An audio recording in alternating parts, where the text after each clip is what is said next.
গত ভিডিওতে আমরা মাইক্রোসফটের এ হতে এইচ পর্যন্ত শর্টকাটগুলো দেখেছিলাম। আজকে আমরা আই হতে বাকিগুলো শুরু করব। কন্ট্রোল প্লাস আই এর কাজ কি? আমরা যদি এই লেখাটিকে সিলেক্ট করে কন্ট্রোল প্লাস আই প্রেস করি, দেন দেখতে পাচ্ছি আমাদের লেখাটি ইতালিক হরফে চলে এসেছে। অর্থাৎ আমরা বুঝতে পেরেছি যে এই কন্ট্রোল প্লাস আই এর কাজ হচ্ছে কোনো লেখাকে ইতালিক হরফে করে দেওয়া। দেন আসি control plus J. Control plus J এর কাজ হচ্ছে কোনো লেখাকে জাস্টিফাই করা। যেমন আমরা যদি কন্ট্রোল প্লাস জে প্রেস করি, দেখতে পারবো যে আমাদের লেখাগুলো সব দিক থেকে বাম এবং ডান সব পাশে সমান হয়ে গিয়েছে।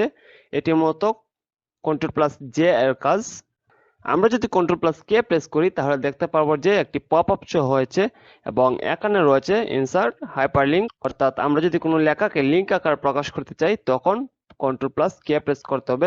সাপোজ আমি যদি লিখি www.sttraininginstitute.com, দেন যদি আমরা লেখাটাকে সিলেক্ট করি এবং কন্ট্রোল প্লাস কে প্রেস করি এবং ওকে প্রেস করি, দেখতে পারবো যে লেখাটি একটি হাইপারলিংকে প্রকাশ হয়েছে।